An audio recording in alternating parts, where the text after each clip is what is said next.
नमस्कार, हमारे इस कार्यक्रम में आपका स्वागत है।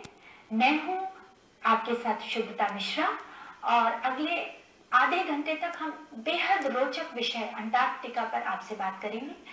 अंटार्कटिका अटलांटिक, प्रशांत और हिंद महासागरों से घिरा अल्पविराम आकृति का पृथ्वी का 5वां बड़ा महाद्वीप है और अंटार्कटिका एक ऐसी प्राकृतिक प्रयोगशाला है जिसमें दुनिया के अनेक देशों के वैज्ञानिक अनुसंधान करते आ रहे हैं। भारत ने भी अंटार्कटिका में अपने वैज्ञानिक शोधों की विधिवत शुरुआत 1981 से की थी। तब से अब तक इस क्षेत्र में भारत ने अनेक उपलब्धियां हासिल कर ली हैं। अंटार्कटिका में भारतीय अभियानों का प्रबंधन और अनुसंधान स्टेशनों के रखरखाव के लिए पृथ्वी विज्ञान मंत्रालय के अंतर्गत गोवा में स्थापित एक स्वायत्त संस्थान राष्ट्रीय ध्रुवीय एवं समुद्री अनुसंधान केंद्र कार्य करता है। अंटार्कटिक वैज्ञानिक उपलब्धियों के बारे में हमें जानकारियां समय समय पर मिलती रहती हैं, परंतु इन सफलताओं के पीछे छिपा हुआ जो संभारिक तंत्र है, जो संभारीय गतिविधियां हैं, उनसे हम काफी कम परिचित हैं। और इत्तेफाक की बात है कि भारत को अंटार्कटिक भूमि पर 9 जनवरी को पूरे 38 साल हो रहे हैं और इसी विषय पर आज हम चर्चा करेंगे। इसके लिए हमारे स्टूडियो में हमारे साथ मौजूद हैं राष्ट्रीय ध्रुवीय एवं समुद्री अनुसंधान केंद्र गोवा के वरिष्ठ वैज्ञानिक डॉक्टर रवि मिश्रा। सर, आपका स्वागत है। और 25वें विशेष अंटार्कटिक अभियान के सदस्य भी रह चुके हैं और इस समय वर्तमान में विशेष तौर पर अंटार्कटिक लॉजिस्टिक्स से जुड़े हुए हैं। इसके अलावा हमारे साथ स्टूडियो में आकाशवाणी में कार्यक्रम निर्माता एवं विज्ञान संचालक डॉक्टर राम सिंह यादव सर भी हैं। सर, आपका भी स्वागत है। हमारे स्टूडियो में दोनों अतिथियों का स्वागत है। सर, पहले मैं डॉक्टर रवि मिश्रा से मुखातिब होना चाहूंगी, क्योंकि वे अंटार्कटिक लॉजिस्टिक्स से जुड़े हैं और हमारे देश के अंटार्कटिक केंद्र से भी जुड़े हुए हैं। तो सर, सबसे पहले तो मैं आपसे हमारे अंटार्कटिक अभियानों का जो 38 वर्ष हुए हैं उसके बारे में संक्षिप्त में जानकारी चाहूंगी। जी, जैसा कि आपने बताया कि जो भारतीय अंटार्कटिक अभियानों की शुरुआत 1981 से शुरू हुई थी जी। तो 1981 में डॉक्टर एस.जेड. कासिम सर के नेतृत्व में भारत का पहला वैज्ञानिक अभियान वो 6 दिसंबर 1981 को गोवा से रवाना होकर अंटार्कटिक की भूमि पर इत्तेफाक से आज के दिन ही 9 जनवरी 1982 को उन्होंने जो है कदम रखा था। तो ये तो अंटार्कटिक अभियानों की बस शुरुआती थी, क्योंकि उस समय पर हमारे पास में कोई स्थायी स्टेशन नहीं था। तो वैज्ञानिक अंटार्कटिक ग्रीष्म काल में काम करके, थोड़े समय में काम करके वापस आ गए थे। पर हमें अंटार्कटिका में साल भर काम करने के लिए एक स्थायी स्टेशन की जरूरत थी। तो इसके लिए वहां पर अंटार्कटिका की जो बर्फ है हिमशैल पर एक स्टेशन, स्थायी स्टेशन दक्षिण गंगोत्री बनाया गया। हमारा जो स्टेशन था दक्षिण गंगोत्री, तो वो 24 फरवरी 1984 से उसने काम करना प्रारंभ किया। ये तीसरे अभियान की बात है। उसके बाद से हमारे वैज्ञानिकों को साल भर काम करने के लिए वहां पर जो आधारभूत सुविधाएं हैं वो उपलब्ध कराई गई। 1988 में एक दूसरा स्टेशन जो है बनाया गया और जिसका नाम जो है मैत्री रखा गया। और ये स्टेशन जो दक्षिण गंगोत्री था वो चूंकि आइस शेल्फ पे बना हुआ था तो धीरे धीरे बर्फ में धंसने लग गया और वहां पर करीब 1987 तक वहां पर जो है काम कर रहे थे वैज्ञानिक। और इसके बाद 1990-91 तक वहां पर उसका उपयोग एज ए भंडारण के रूप में किया जाता था, उसको स्टोर के रूप में किया जाता था। और उसके बाद वो 1990-91 के बाद में वो पूरी तरह से बर्फ में दब गया। लेकिन इस बीच में हमारा ये स्टेशन मैत्री बन चुका था और मैत्री एक बहुत ही उत्कृष्ट स्टेशन है। लेकिन इसके बाद भी ये जरूरत महसूस हुई कि भारत का एक और अनुसंधान स्टेशन होना चाहिए। तो 2012 में लासमन पर्वत पर, लासमन हिल लासमन पर्वत भी अंटार्कटिका में, ईस्ट जो पूर्वी अंटार्कटिका में है वहां का भाग है। और जो मैत्री जो हमारा जो स्टेशन है यहाँ से लगभग 3000 किलोमीटर दूर होगा।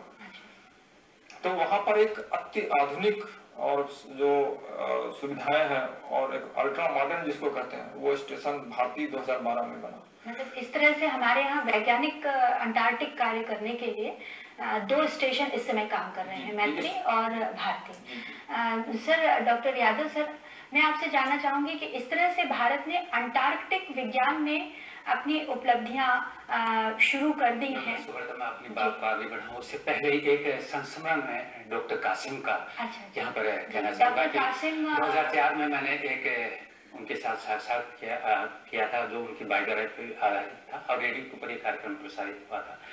उस समय क्योंकि जब 9 जनवरी की बात करते मैं शुभकामनाओं के साथ डॉक्टर रवि और दूसरे जो हमारे वैज्ञानिक हैं वो इस अभियान के साथ जुड़े हैं, अपनी बात को आगे बढ़ाना चाहूंगा।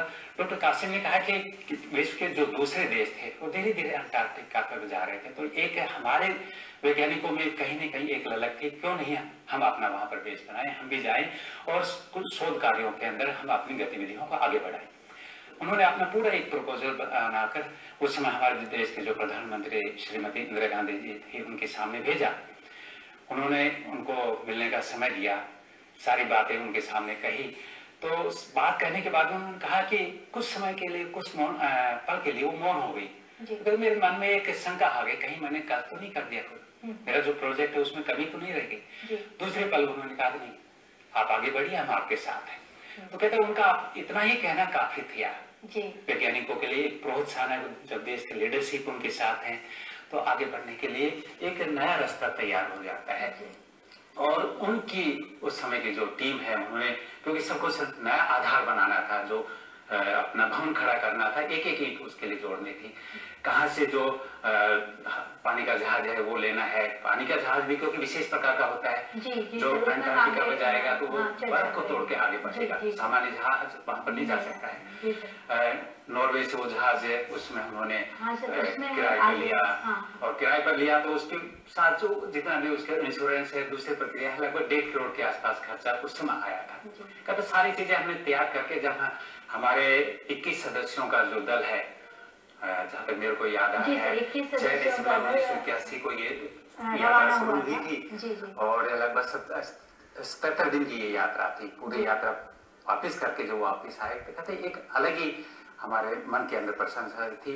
तो इस तरह से मतलब हमारी जो अंटार्कटिका में वैज्ञानिक उपलब्धियां हैं उनकी नींव पड़ चुकी थी और आगे इतने 38 वर्षों में हमारे देश ने अंटार्कटिक विज्ञान में बहुत बड़ी बड़ी उपलब्धियां हासिल की हैं। आगे हम जरूर इन उपलब्धियों को बारी बारी से समझेंगे कि किस तरह से भारत ने अंटार्कटिक अभियान में उत्तरोत्तर उन्नति की है।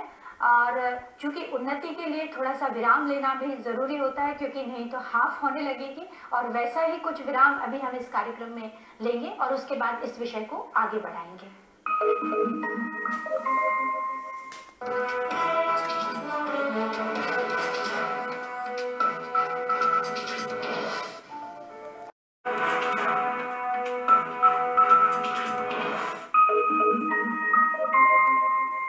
ब्रेक के बाद आपका फिर से स्वागत है। भारत के अंटार्कटिका की यात्रा के 38 वर्षों की बात कर रहे हैं।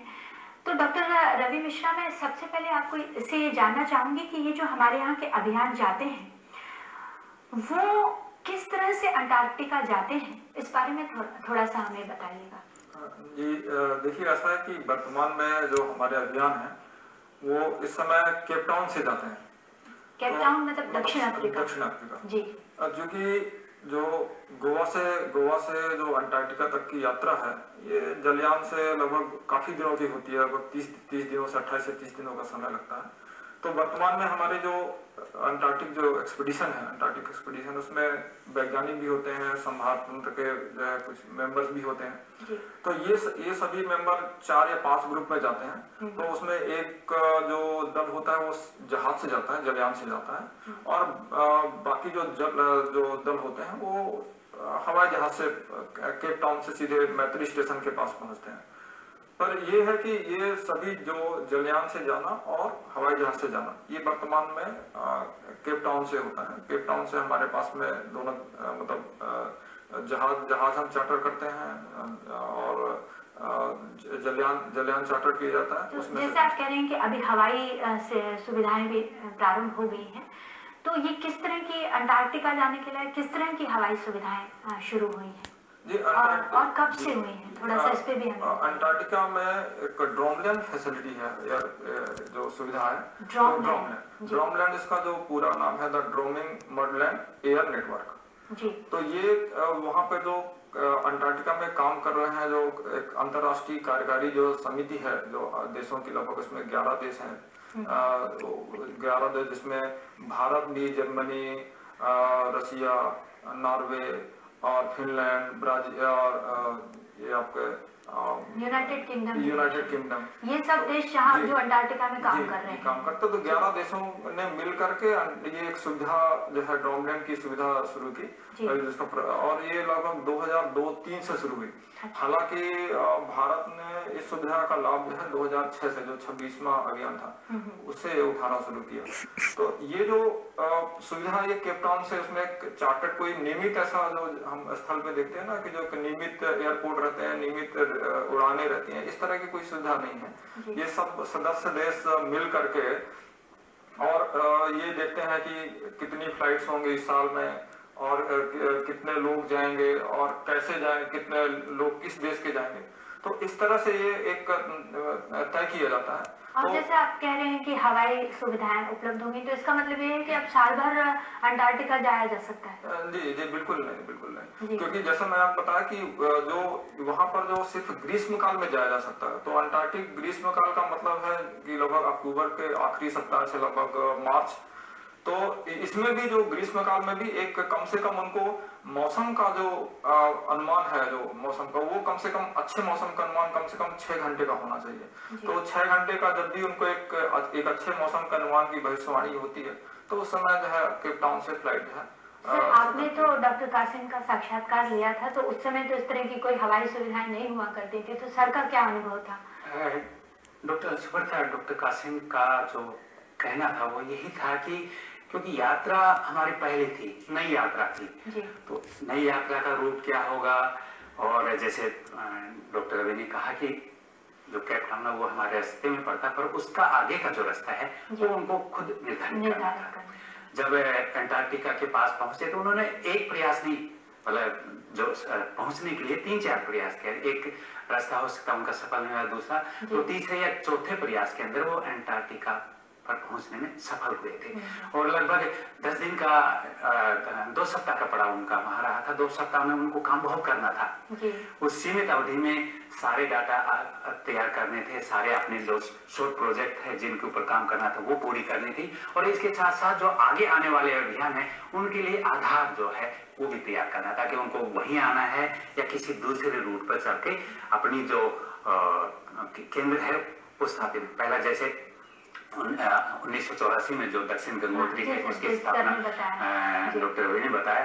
दूसरा है 1989 के अंदर जो मैत्री हमारा जो अनुसंधान केंद्र है उसकी स्थापना की। डॉक्टर रवि, आप ये बताइए कि जैसे सर ने कहा उस समय भी जलयान जाते थे और इस समय भी जलयान जाते हैं, और हवाई सुविधाएं भी उपलब्ध हो गई, तो फिर इस समय जलयानों की क्या प्रासंगिकता हो जाती है? जब हवाई सुविधाएं उपलब्ध हैं तो जलयान का उपयोग नहीं होना चाहिए? जैसा कि मैंने आपको बताया कि ये जो हवाई सुविधा है ये बहुत ही मतलब सीमित है। और दूसरी एक बात बड़ी चीज है कि जब आप अंटार्कटिका जो स्टेशन हैं, जैसे हमारे स्टेशन हो या दूसरे जो है देशों के स्टेशन हो, वो एक अपने आप में एक पूरे शहर होते हैं। और वहां पर मतलब ऐसा नहीं है कि वहां पे जो भी आपको सामान भेजना है, छोटी सी छोटी जरूरतें हैं, आपका खाने पीने का सामान है, दवाइयां हैं, फिर स्टेशन से रखरखाव से संबंधित चीजें हैं, बहुत बड़ी मात्रा में जो स्टेशन की जो बिजली पैदा करने के लिए जो फ्यूल है वो फ्यूल लगता है। तो इन सब सामानों को हवाई जहाज से ले जाना संभव नहीं है, और उसके लिए मतलब ये जलयान ही ले जा सकते हैं। तो सर जलयान कुछ अलग तरह के होते हैं, उसके बारे में थोड़ा सा बताइएगा। जी एक्चुअली जी, ये जो जलयान होते हैं तो सामान्य जलयान तो वहाँ पर नहीं जा सकते हैं जी, क्योंकि वहाँ पर तो बर्फ जमी रहती है, और ये बर्फ सिर्फ अंटार्कटिका जो प्रायद्वीप जो महाद्वीप है वहाँ पर नहीं रहती, वहाँ के आसपास समुद्रों में भी ये जम जाते हैं। तो वहाँ पर जाने के लिए विशेष तरह के जलयान जिनको हिमभंजक या आइस क्लास वेसल कहते हैं, उस तरह के जलयान होते हैं। ये जलयान जो है बर्फ के ऊपर चल सकते हैं और बर्फ को जो मोटाई है कुछ हद तक मोटाई में काट सकते हैं, तो उसी तरह के जलयान ही जा सकते हैं। अच्छा अच्छा। एक बात जैसे डॉक्टर रवि ने कहा कि अपने आप में बर्फ से ढका हुआ है, अंटार्कटिका है पूरे साल भर बर्फ से ढका हुआ। ये बर्फ ये नहीं हर साल पड़ती है, ये पिछले 25 मिलियन वर्षों से 250 लाख वर्ष। हाँ सर, तो ये मतलब सामान्य बर्फ नहीं है, एक बड़ी ही सख्त बर्फ और इसलिए इस महाद्वीप को सफेद महाद्वीप या व्हाइट कॉन्टिनेंट के नाम से भी जानते हैं। तो ये हमने देखा कि किस तरह से जो बर्फ है 25 मिलियन वर्ष पुरानी बर्फ अंटार्कटिका में है, और उसको चीरते हुए जलयान वैज्ञानिकों को वहां ले जाते हैं और उसको चीरते हुए हमारे वैज्ञानिक वहां जाकर अनुसंधान करते हैं। आगे हम इस रोचक वार्ता को और आगे बढ़ाएंगे, तब तक एक थोड़े से ब्रेक के लिए हमें जाना होगा।